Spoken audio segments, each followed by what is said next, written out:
बड़ी खबर इस वक्त आ रही है मध्य प्रदेश की राजधानी भोपाल से, जहां पर लॉकडाउन का पालन करवाने गए पुलिस वालों पर हमला करने वाले 5 लोगों को पकड़ा गया है। एनएसए के तहत उन पर अब कार्रवाई आगे की जा रही है। दरअसल लॉकडाउन का पालन करवाने, सख्ती से उस पर अमल करने की हिदायत देने के लिए पुलिस इस पूरे इलाके में मौजूद थी।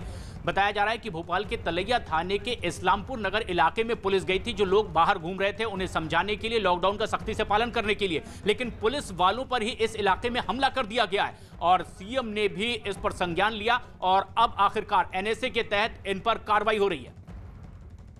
उत्तर प्रदेश के अंदर हम लोग कंट्रोल करने की ओर पूरी तरह इसको बढ़ चुके थे, लेकिन अचानक ये संख्या बढ़ी है। लेकिन फिर भी हम लोगों ने जो पहले दिन ही इस बात को कहा था कि उत्तर प्रदेश में प्रत्येक व्यक्ति को बेहतर स्वास्थ्य की सुविधा उपलब्ध कराना, उसको सामाजिक सुरक्षा की गारंटी देना और उसकी बुनियादी सुविधाओं के लिए शासन स्तर पर पूरा प्रयास करना, प्रशासनिक मशीनरी उसके लिए पूरा कार्य करेगी। हम लोग उसी पर निरंतर कार्य कर रहे हैं और तबलीगी जमात से जुड़े हुए जितने भी लोग थे उन सब को भी क्वारंटाइन में डाल करके उनके कांटेक्ट से जुड़े हुए लोगों को अब प्रयास किया जा रहा है कि हम उन्हें ले करके उन्हें भी क्वारंटाइन में डाल करके पूरे समाज को यानी कोरोना को स्प्रेड होने से रोक सकें। अब तक हम लोगों ने इस कोरोना से प्रदेश के अंदर 25 हमारे कोरोना पॉजिटिव अब तक ठीक भी हुए हैं। प्रदेश में हमारे यहाँ जो आइसोलेशन वार्ड में भर्ती पेशेंट हैं, इनकी संख्या अब तक 438 है। क्वारंटाइन वार्ड में जो अभी लोग हैं उनकी संख्या लगभग 4000 है।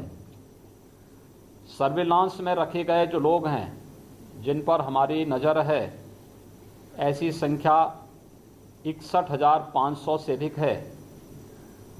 हमारे यहाँ जब कोरोना का पहला पेशेंट 3 मार्च को आया था तो उस समय प्रदेश के अंदर एक भी टेस्टिंग लैब नहीं थी। आज हमारे पास 10 टेस्टिंग लैब प्रदेश के अंदर संचालित हो रही हैं और इन सभी टेस्टिंग लैब के माध्यम से हम प्रतिदिन 1200 से 1500 के बीच में टेस्ट सफलतापूर्वक कर सकते हैं। यह व्यवस्था आज हम लोगों ने प्रदेश के अंदर पाई है। जांच में जो अब तक हम लोग प्रदेश के अंदर विभिन्न प्रकार के जो सैंपल लिए गए हैं उसमें पॉजिटिव और नेगेटिव दोनों प्रकार के परिणाम सामने आए हैं। हमारे पास अभी तक जो प्रदेश के अंदर आइसोलेशन बेड हैं, ये भी हम लोग 6000 से अधिक आइसोलेशन बेड अपने पास यहाँ पर तैयार करके रखे हुए हैं। क्वारंटाइन बेड की संख्या भी लगभग 12,000 के आसपास हमारे पास मौजूदा समय में है। लेवल 1 के हमारे पास 75 हॉस्पिटल, हर जनपद में एक हॉस्पिटल को हम लोगों ने लेवल 1 का कोविड हॉस्पिटल के रूप में तैयार किया है। लेवल 2 के 51 हॉस्पिटल वर्तमान में हमारे पास प्रदेश के अंदर मौजूद हैं और लेवल 3 के भी 6 हॉस्पिटल हम लोग वर्तमान में तैयार कर चुके हैं। प्रदेश के अंदर वर्तमान में जो हमारे 75 जनपद हैं, इनमें से 37 जनपद ऐसे हैं जिनमें एक न एक पॉजिटिव कोरोना पॉजिटिव का पेशेंट पाया गया है। ये हमारे प्रदेश की वर्तमान की स्थिति है। यद्यपि हम लोगों ने और आदरणीय प्रधानमंत्री जी ने भी जब दुनिया के अंदर पहले चाइना में, फिर यूरोप के कई अन्य देशों में इस महामारी का प्रकोप देखने को मिला था, तो हम लोगों ने यहाँ पे अलर्ट जारी किया था और हम लोगों ने प्रदेश के अंदर भी अलर्ट जारी करते हुए लोगों से इसके प्रति सावधानी बरतने के लिए कहा था। माननीय प्रधानमंत्री जी ने होली के पहले ही सार्वजनिक स्थलों पर और किसी भी आयोजन में जमावड़ा होने से रोकने के लिए भी उस समय उन्होंने आह्वान किया था, होली मिलन के सभी कार्यक्रम स्थगित कर दिए गए थे। उत्तर प्रदेश के अंदर भी सभी कार्यक्रम स्थगित किए गए।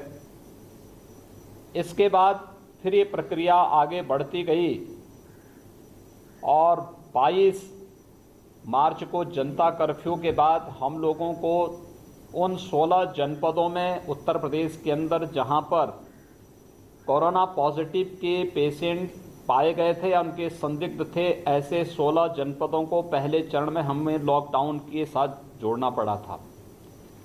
23 से 25 तक वे जनपद लॉकडाउन के साथ थे और फिर 25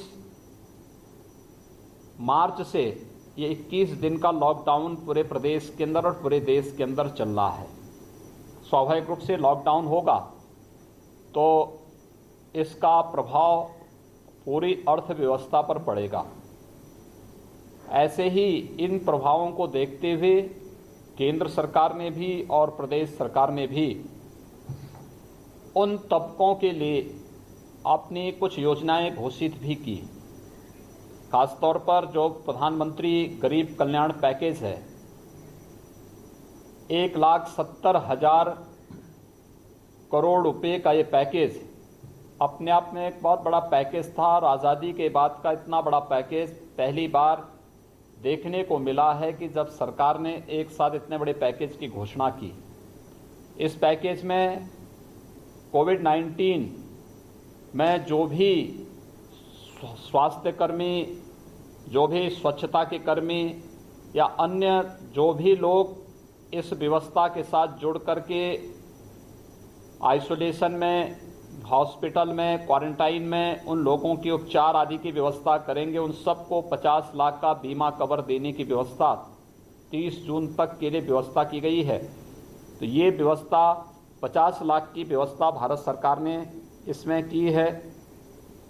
इसके साथ ही प्रधानमंत्री कृषि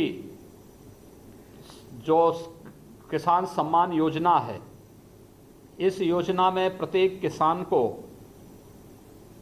3 महीने तक 2,000 रुपये देने की व्यवस्था की है। इस मामले में प्रदेश के अंदर 2,34 लाख किसान इससे लाभान्वित हो रहे हैं और हम लोगों ने 2,34 लाख किसानों का पूरा डाटा फीड किया है। इसमें से हमारे प्रदेश के अंदर काफ़ी बड़ी संख्या में 1,57 लाख किसानों को अब तक 2,000 रुपये डीबीटी के माध्यम से उनके अकाउंट में मिल गया, शेष प्रचलन में है, उनके खाते में आ रहा है। प्रधानमंत्री जनधन योजना में प्रदेश के अंदर उन सभी महिला लाभार्थियों को जिनके जनधन योजना में अकाउंट खुले थे, 500 रुपये आगामी 3 महीने तक उन्हें प्राप्त होने हैं और प्रदेश के अंदर ऐसे अकाउंटधारी 3,26 लाख हैं। उन सब के अकाउंट में 500 रुपये प्रति माह देने की प्रक्रिया प्रारंभ हो चुकी है और यह राशि उनके अकाउंट में जानी प्रारंभ हो गई है। उज्ज्वला योजना में उत्तर प्रदेश के मुख्यमंत्री योगी आदित्यनाथ को आप सुन रहे थे। योगी आदित्यनाथ जो इस वक्त सीधा संवाद करते हुए कह रहे हैं कि 4 दिन में मरीजों की संख्या यूपी में बढ़ी है,